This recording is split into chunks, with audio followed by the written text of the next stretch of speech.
We play on this stuff every day. I'm not saying I know everything about all this stuff, because I don't. Which piece of equipment do I actually need for my individual, independent, whatever, DIY project? That could be a little bit nerve-wracking, uncertainty, and I get it. There's a lot of information out there. Where should I turn? Turn right here. We play on this stuff every day. I'm not saying I know everything about all this stuff, because I don't. And I don't own every one of these launch monitors, but I've owned a couple. But yeah, I've played every night just about for 6 years now with folks all across the world. I've seen just about every one of these launch monitors in action. I'm here to give you the very best review and save you a lot of time, effort, and money when it comes to selecting the right equipment to build your DIY golf simulator. Stay tuned. That's what we're getting into right here in this video. Let's go. What do I have in terms of space? Now, once you determine how much space you have, it really does drive from there on the selection of some of the equipment and so on and so forth. So please don't skip over this step. It is critical when it comes to building a DIY golf simulator. And if you do skip over it, you may actually buy a piece of equipment that doesn't actually operate as advertised in your space. There's things like ball rotations by the time it hits the screen for it to operate as advertised. You know, not everyone has vast amounts of space. They're able to convert this big open space of like 1/3 of my building into a golf simulator. I recognize not everyone has this space. So with that being said, I want to make that ultra clear that there are some equipment out there that require space like this. The reason this one is so long and large is because the piece of equipment that I originally bought required, get this, 19 feet. 19 feet of travel, of space with 11 feet of ball travel distance. So that's exactly why I built this entire room is laid out 11 feet, screen to ball, and then additional 8 feet from the ball to the location of the equipment that was reading the shot. Now, after all that, building the room, one of my lessons learned was, you know, at the end of the day, you get what you get, right? I thought I could make this thing work perfect. Turned out there's other interferences I wasn't even aware of. I added, for instance, in my case, I added a air conditioning, a mini split system. And in the first day of winter, kicked on that heater. All of a sudden it started interacting with the readings on my launch monitor that I had designed this whole room for. Long story short, lessons learned is be certain of the space and the interferences that you have. Space primarily. I'll talk more about the interferences later. Those really are going to only apply to something what we call radar-based launch monitors, but I'll get there in time. Let's go back to the space. How do I determine how much space? Honestly, can you swing a golf club comfortably? Can you swing it comfortably, or do you feel restricted? Okay, get you a good, I mean, it may look like I'm constrained back here. I've got at least 18 inches from the very end of this golf club to the nearest obstruction in every direction. That TV is 18 inches or 20 inches away. With my longest club, I'd say is probably easily 16 to 18 inches with the driver. So make sure you have the space clearance. Now, let's suppose that you only have 5 or so feet of distance between the ball to the screen. Are you out of luck? Is there no options? Man, I'm doomed. Can't do it? No. As a matter of fact, I could have my screen literally as close as I could with ability to still hit the ball and not hit the screen. So some folks could have the screen, you know, this far from the end of their club. Now, I wouldn't recommend it because it may affect your swing, but if you have to do it, you may be able to overcome that. But give yourself a little space just so you don't feel that constraint and start inadvertently changing your swing. I hope that makes sense. So want to have a little bit of space to operate comfortably. Hope that makes sense. Now, in order to do that particular option, let's call that option 1. You're going to want to go with a camera-based unit, whether it's overhead, mounted or placed here on the side. Usually that would be the 2. It would be either on the ground, on the side, or overhead. to my knowledge, I don't know, I'm not aware of one that is camera based that actually reads from the rear. But so those would be camera based. What am I talking about? Let me show you. This here is the Bushnell BLP. Bushnell, Bushnell, popular brand, known for their optics, I would say, and other things like that, but it's not like a premier golf brand. So what is it? Why is Bushnell making this? Why would I recommend or buy a Bushnell? Turns out Bushnell is simply repackaged this from Foresight Sports. And it actually even says Foresight Sports right here on this Bushnell BLP. Foresight Sports. This is, in fact, what they advertise with Foresight as the GC3. GC3 runs upwards of $7,500. While it's the exact same machine put into a Bushnell body, you can get it at a fraction of the cost. You could get this machine today, I think, for about $2,400. Fantastic, camera based, 1, 2, 3 cameras. Really need to clean these guys. Just keep them operating properly. But fantastic unit. Okay, this would be something that you'd be interested in. Very similar to this. There's other options out there. This would be your camera based option if you have a tight, restrained space to work with. And or even if you have as much space as I do, look what I went with. Still went with this unit after all this space because I believe in this unit. Now, since this has been released, there's other options that are actually camera based, and also facilitate the limited space, just like this, for even cheaper. So we'll go through a list of some of those, and I'll give you my honest opinion on what you get. Now, the other scenario is, let's say you've got just plenty of space. That's when you can entertain the other options of a radar-based system. TrackMan is actually radar-based system. It may have a camera integrated as well, but it's not a camera like this. This is mainly going to be that Doppler radar-based system. Mevo Plus, Doppler radar. They're pretty easy to identify because they don't have a series of cameras right there, and they also aren't either over the ball or on the side of the ball there. Radars are behind. Now the radars take up more space. Going back to the ball rotation, it requires, at least this is true for the Mevo Plus, the ball, which has a seam on it. I don't know that you can identify them anymore, or ever could, but there is a seam on these golf balls, and that seam, this is what their literature says. I'm not making this up. They claim, maybe it's an interior seam, I'm not sure, but they claim the seam has to do 2 full rotations before it hits the screen, okay? That's based on how hard you hit the ball. So if you spin it with, you get it. But a hard hitter, it's gonna come out to about 10 to 11 feet with the driver. Any shorter, you'll see some readings, they won't be that accurate. They may be shorter or longer distances, they may be incorrect spin numbers. So it seems like the majority of people I play with those systems end up fighting it, and I'm seeing kind of inconsistent data. So keep that in mind whenever you choose the particular launch monitor. Okay, that's the high level details on launch monitor. Like I said, there are some other camera based ones such as the Square or the Rapsodo R50, Garmin R50. Trying to think of some of the ones I would recommend. I'm not opposed to using a Square, albeit it's somewhat inconsistent, and it does have a few issues when it comes to retaining a connectivity to the computer at times. I have seen a lot of drop connections. It seems like at least one time, every time I'm playing with someone with a Square, there's something going on. Now, anytime I'm playing with someone with a GC3, GC4, or the BLP series, Bushnell series, honestly, no issues. So I think the Foresight's got it figured out. I think some of the other guys, like even Unicore, pretty good, pretty solid.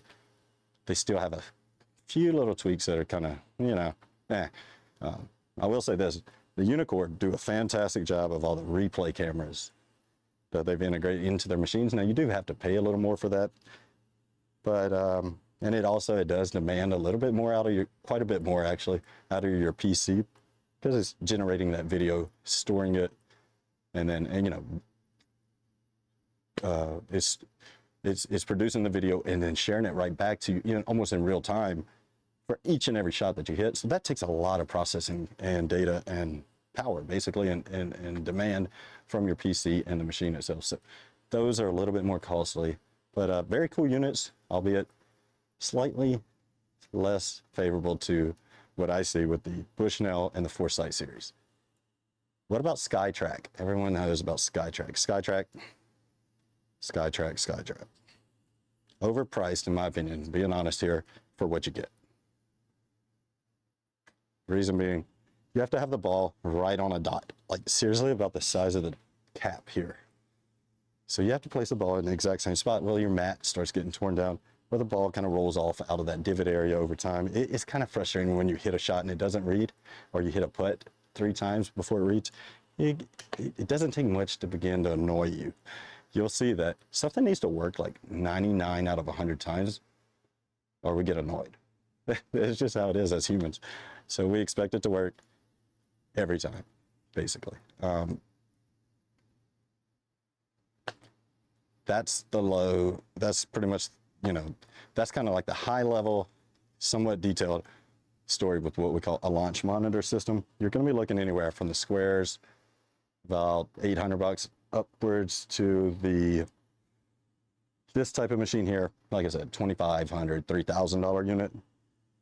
You get what you pay for at the end of the day, so it's up to you.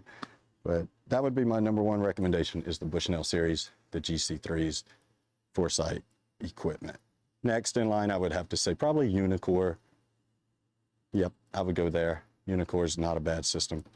They do have other options now. Check out one really cool one for a price point that's pretty attractive, is our friends too of the channel over at Nova by openlaunch.io. Openlaunch.io have now produced, and they're manufacturing, producing this very cool launch monitor called the Nova system. It's unlike any of these. It does include the technology. I'll have to get back to you to be certain, but I know it has 2 cameras, I believe. And I think, I don't believe it has a radar. I think it's just 2 cameras instead of 3. And it's got a really sleek, slim design that runs quite a bit longer than your traditional floor-mounted systems, but very cool. And it runs a price of $1,500 US. No subscription, completely open source structure. So that one's pretty attractive. I just haven't seen enough of it yet. I haven't seen enough to see it as they've rolled out the brand new units. But I will say, I've watched them beta testing for a year. I think they're going to gain a large market share, those guys at openlaunch.io. So very, very, very cool looking unit. Check it out. Openlaunch.io. The Nova system should definitely be in consideration. What else is out there? Tell you what, pull up the list. Let's run through the list together. Take a look at everything out there. We'll go from the Garmin R50 to the TrackMan to the Rapsodos.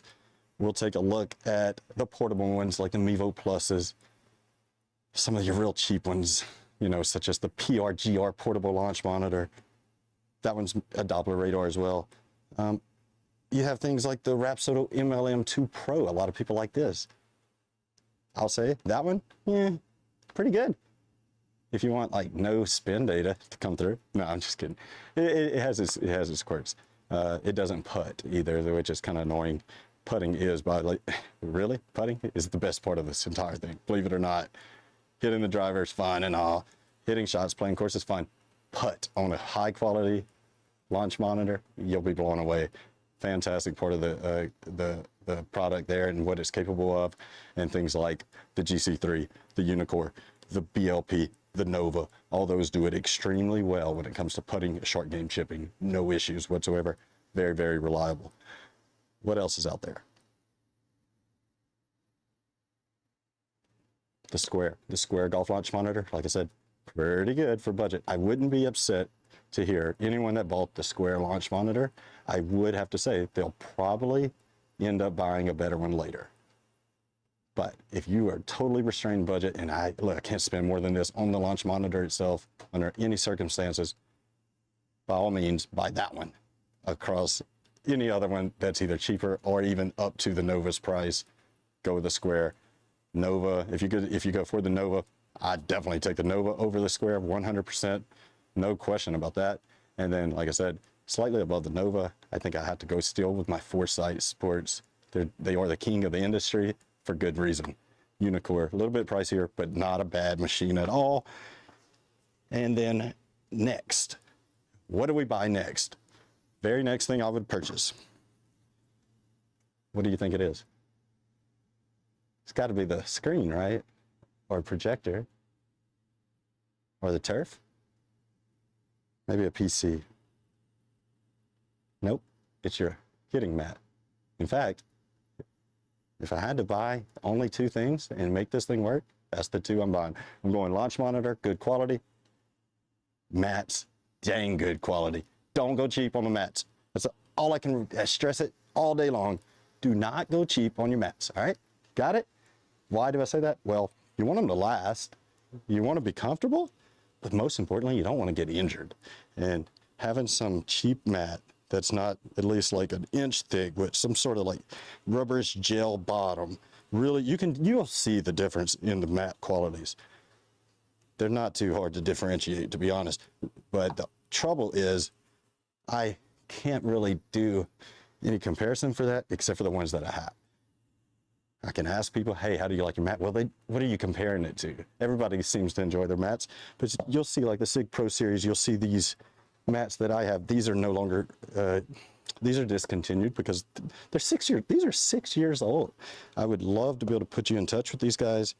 I'll put a link in the description for you for the mats. Maybe you can still get in touch with them and see if they'll still sell them. But to my knowledge, these are all discontinued. But they're about an inch to an inch and an eighth thick. And like I said, these are 6 years old and still going fine. There's one key aspect to having your mat that I want to talk about, and that is, in addition to the injury aspect, is the wear and tear on it. Some folks will see, they'll have a we call this a stance mat, right? You stand on it, stance. And then in this area, they may have a cutout section that's replaceable. It makes a lot of sense. Now you can cut it out yourself. And I would do it. I would just do it very carefully. Cut it out, and you can buy just the insert sections. You may have to replace those every 9 to 12 months. But hey, when you're just buying a small piece, maybe that's $100 compared to the cost of these mats aren't cheap.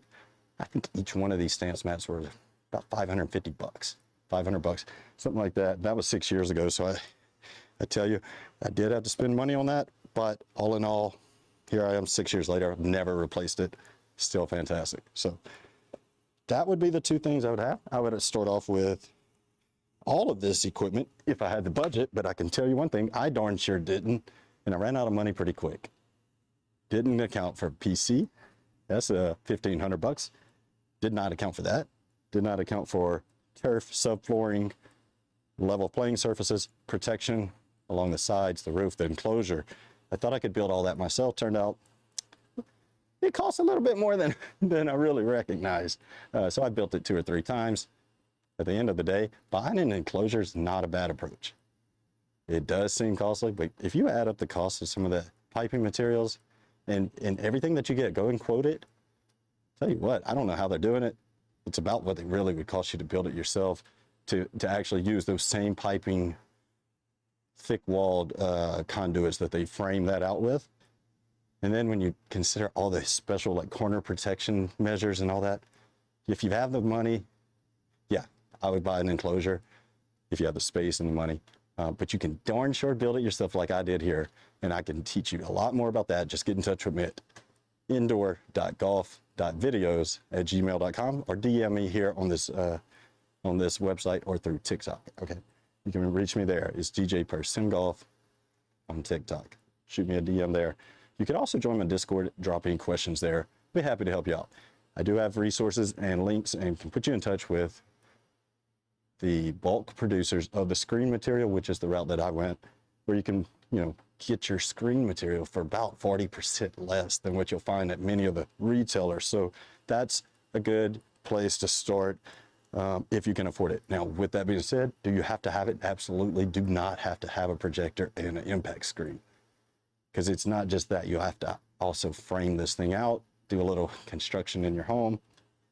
It's a pretty serious commitment. So if you're just starting out, highly recommend. put you one of those good quality, about $300 golf nets.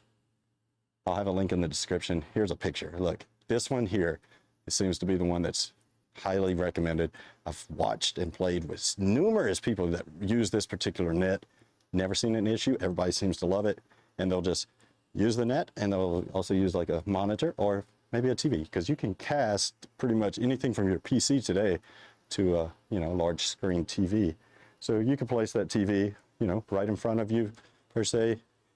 So you hit your shot into this net, and then you know what? You see it on the TV. Of course, this is much more immersive, but we could get there later. All right, so I hope this video was informative to let you know what you need up front and first. It's going to be a good quality launch monitor, something within your budget, all based on the size and restraints that you have in your space. And then the very next thing that's mandatory, 3 things, I guess, but the next thing would be a good quality mat. And then the third thing would be something to the ball to hit, whether it be an impact screen or just simply a net. Net works just fine for starters. I hope you enjoyed it. Hopefully that was helpful and it wasn't too painful to watch. If you don't think it was too painful to watch, or if you do, either way, consider watching my next video, and also give me a like, follow, subscribe, what have you. I appreciate that more than you can imagine. And even better than that, really want to make my day? Drop a comment, put your questions. Please add a question, drop it in the comments. That's what helps my channel grow. Engaging with comments and likes, shares are even better. All that stuff, not to belabor the point, guys. The purpose of making this video is to grow the channel, grow the community, and it's up to you. So I hope you gained something from this, and if so, do us that favor. Thank you, have a good day, and God bless.